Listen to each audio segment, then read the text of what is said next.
Hai murid-murid, Assalamualaikum. Bertemu lagi kita di dalam subjek Pendidikan Jasmani tahun 4, masih di dalam unit 7, Keselamatan Diutamakan. Tajuk pembelajaran kita pada hari ini adalah bakat terpendam. Murid-murid yang belum subscribe, sila klik subscribe ya.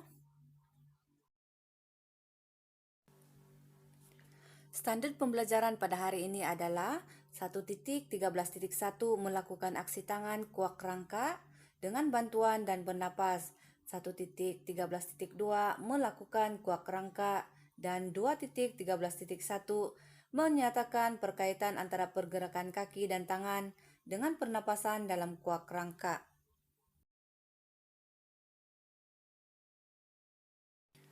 Murid-murid, seperti biasa, buku rujukan utama kita adalah buku teks Pendidikan Jasmani dan Pendidikan Kesehatan tahun 4. Murid-murid boleh merujuk muka surat 52 dan 53.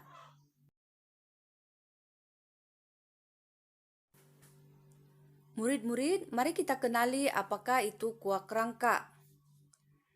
Gaya kuak rangka merupakan salah satu cara berenang yang diajar kepada individu yang baru mula belajar berenang.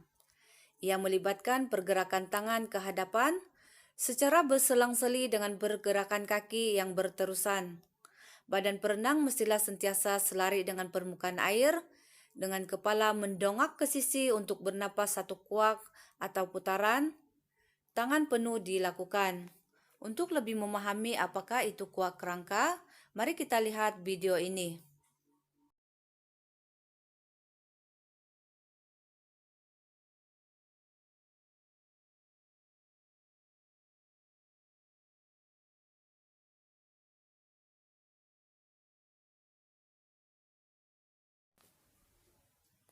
Aksi kuak rangka ini boleh dilakukan dengan alat bantuan ataupun sokongan seperti pull buoy dan juga papan keribas.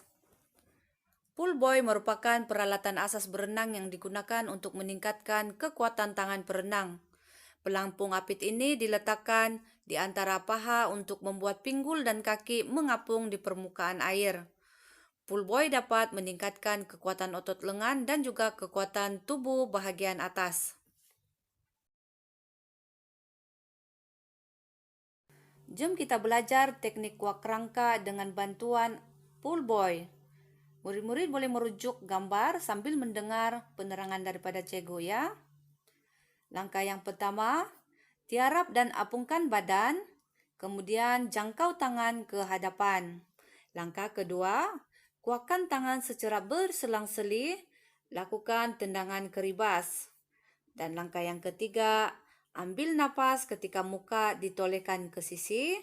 Kemudian yang terakhir, kuak tangan, tegakkan kembali kepala dan hembus napas. Jadi murid-murid, adakah murid-murid faham? Cikgu harap murid-murid faham ya. Alat bantuan aksi kuak rangka yang boleh digunakan yang kedua adalah papan keribas.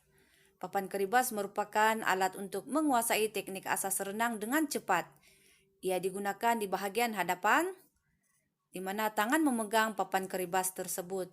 Untuk lebih memahami cara penggunaan papan keribas, jom kita lihat video ini.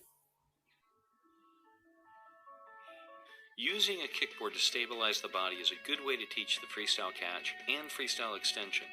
Why do it? Last week's drill, focusing on what the hand and forearm does first to initiate the catch, is always a good practice. Using the board under the extending arm helps the swimmer to learn the stretch of the extension of the non-pulling arm. How to do it? Start with position 11 kick, face down, with one hand resting, not holding the board. The hand should be apart, and the hand not on the board should not be touching the board. After the swimmer is stable, have him take 3 strokes while the hand on the board remains stable. Keep the head down and not breathing. Grab a breath between the 3 strokes by lifting, and then put the head back down and take 3 more strokes. Switch arms and begin to lengthen the extending arm. How to do it really well at the fine points. Continue to lengthen or press deeper through the finish of the pull. Extend and push the arm holding the board further out front, focusing on the stretch all through the side at full extension.